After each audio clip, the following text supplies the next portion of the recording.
Welcome back, everybody.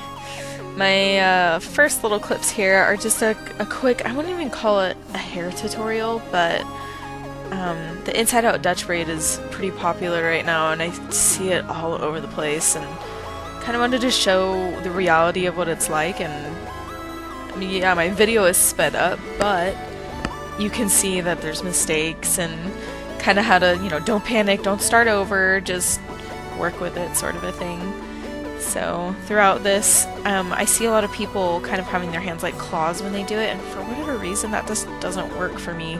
So I just kind of do what works for me. It's probably the only way to do things, is just how it works for you.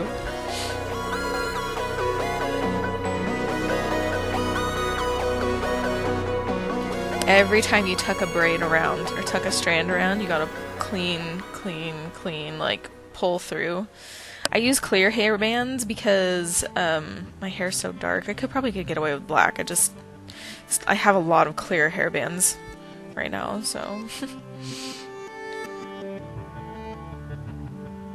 I like to finish off with some hairspray just because I get a lot of fuzzies. I don't know if it's because of all the little hairs that grew back after having Lucy, but I have a lot of hair. I mean, that sticks straight up. Not that I have a lot of breakage right now, because actually my hair is pretty darn close to virgin hair from about my ears up. Like, it's been crazy long since I've colored my hair, so gotta be post-pregnancy, even though she's 2.5, but you know, hair takes forever.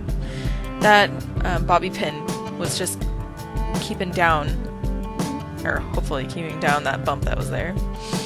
There's my little braids.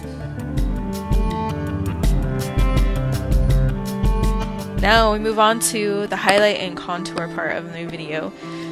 Right now I'm just doing a really natural highlight and contour look, just something that's really wearable that you can wear every day. I started off with Bare Minerals powder, and this is in Fair, I believe. Yeah, Fair.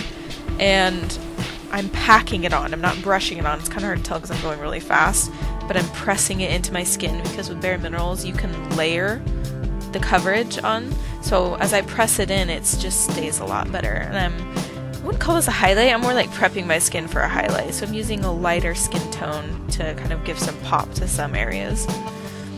My handy dandy Anastasia Beverly Hills contour kit.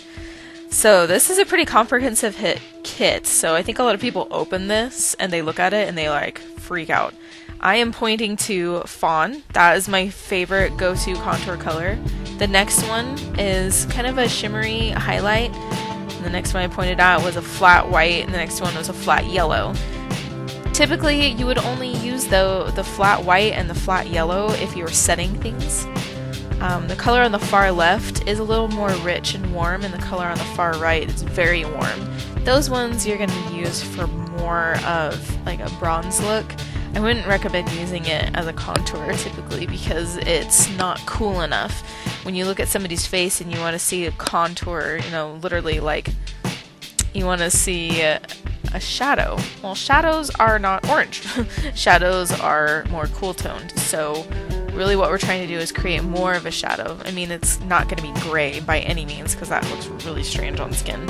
But the more cool tone you pick for a contour, the better. Welcome to seeing my 5-head. Not a 4-head, this is my 5-head. And I like to contour my 5-head because, for obvious reasons, it's a little large. And I like to go from arch to arch and make a big rounded semicircle. Here I am cutting out my jawline a little bit. Packing on a little bit more of that lighter color, give it a little bit more pop, make it stand out a little more against that contour. These are two different highlights. That one is a stick version and the other one is a liquid. They're both kind of creamy, but this is What's Up, and it is a little more golden toned. I think just depends on what look are you going for. Are you going for a warm look or a cool look?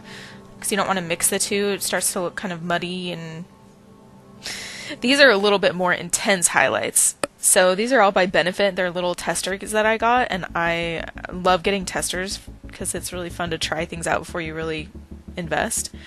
The first one was What's Up, and it's more of a golden tone, and it's on a stick, so I'm using it right now on my face. The second one I showed you is got a wand on it, and it's very pink toned. The second one's actually a very pretty highlight, but on a day-to-day basis I'd probably use What's Up more because it's a little more golden and I'm more warm skin toned. I was in total denial that I was warm skin toned for a very long time, but I've come to the party now, so. And then I'm using my beauty blender to blend it out, and sometimes I'm patting it and sometimes I'm swiping it a little bit because it needs a little help to move sometimes. It is difficult to catch this highlight on camera as it's a very natural highlight. It's not super bright. Believe it or not, the highlight on the end of your nose is a really nice way to give a round bulb nose a little more definition. So if I were to contour my nose really hard, I can shade the bottom of my nose and then highlight the top. It would give it a little more square-like shape than rounded. Here I'm highlighting my Cupid's bow, and I actually had never done this before on myself, and I was enjoying the look of it. Typically I'll follow this with an overall powder to try to blend out some of the deeper colors and the lighter colors, and then I'll put my highlight on, but for the sake of the video I wanted you to see the stark contrast. And Lucy could not help herself. She wanted to come say hi.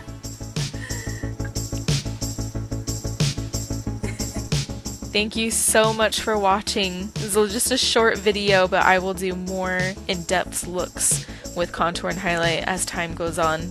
If you liked my video, please subscribe and like. Bye-bye.